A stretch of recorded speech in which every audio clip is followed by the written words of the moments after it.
Christmas had always been one of Holly's favourite times of year, perhaps because she'd felt the need to live up to her Christmassy name. But the Christmassy vibes weren't the reason Holly was feeling increasingly drawn to the coffee shop. Quite aside from wanting to get her coffee and be done with it, she was now intrigued by the name of the place. Impression Sunrise Café. It had to be a nod to Monet's famous painting, and any coffee shop named after a piece of art had to be good. Relenting, Lily got out of the car and followed Holly onto the pavement, sticking her hands in her coat pockets as she walked and making Holly wish she'd grabbed her coat from the boot.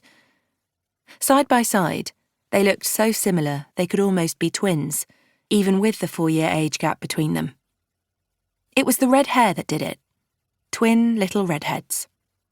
Holly's hair was wilder than Lily's, though that was probably because Lily tamed hers religiously with all kinds of fancy products, whereas the most Holly ever did was stick it in a bun when it annoyed her. "I'm owning my wild mane of red," she'd said when Lily tried to get her to brush and straighten it before leaving today. "I'm like Ariel in The Little Mermaid." "Not all redheads can be Ariel," Lily had said with a sigh, no doubt because both of them had been subjected to more than enough Ariel comments while growing up.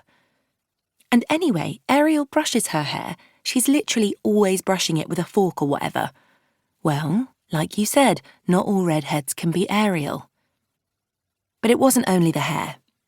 They had the same cheekbones, same pointy jaw, same arched eyebrows, even without plucking them obsessively like Lily did. Only their eyes were different.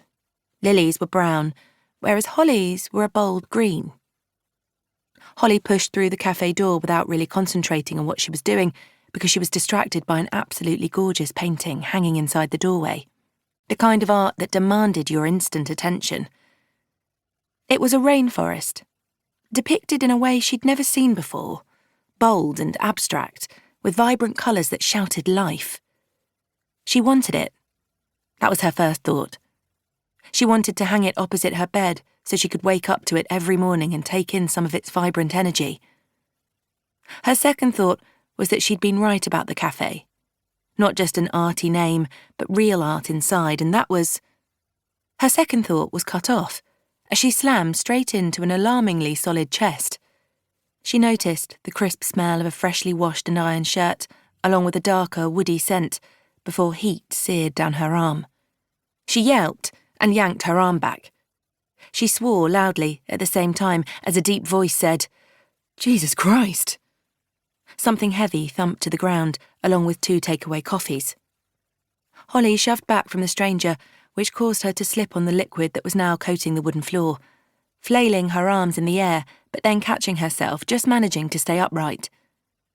She swept her hair back in one angry motion before looking up into the man's face. And, Jesus, that face. She wanted to sculpt that face, bring it to life with clay, capture the impressive contours of it, the sharp jawline, the dark eyes, the nose that was slightly off-centre in a way that made it all the more perfect. But hot embarrassment was curling in her veins. "What the hell?" she shouted, causing a few people to look over at her, including the woman behind the counter who was peering over the metal jug of milk she was frothing. "You could have burned me!" It was only her jumper, a Christmas one, black with sequined writing on the front saying "Let Christmas be gin." That had protected her skin from the scalding coffee. "Are you kidding?" the man exclaimed. "You're the one that walked into me. Try looking where you're going, why don't you?" That impressive face tightened as he sucked in a breath, looking down at the mess on the floor where 2 coffees, one milky, one black, were definitely beyond rescue. His briefcase was also there, one of the clasps sprung open. A briefcase, really? Who carried a briefcase around on Christmas Eve? He was wearing a suit, too. A suit that fitted him perfectly, she couldn't help notice. Holly scowled and opened her mouth to snap back, an automatic response, but felt a light hand on her arm. She glanced at Lily, who was giving her a look she'd seen many times before. Holly forced herself to take a calming breath. Lily was right. "I'm sorry," she said gruffly. "I wasn't looking where I was going." Her words were stiff and awkward. "Clearly," he muttered. Though her temper flared and the words, "Well, I said I was sorry," were trying to find their way out, she could still feel Lily watching her. So she made herself look up to meet the man's gaze instead. Which was a mistake, because his brown eyes, like black coffee, she thought, though maybe that comparison was because of where they were impossible to look away from. They had a slightly unreadable quality, unlike hers, which she'd been told time and time again always gave all her emotions away.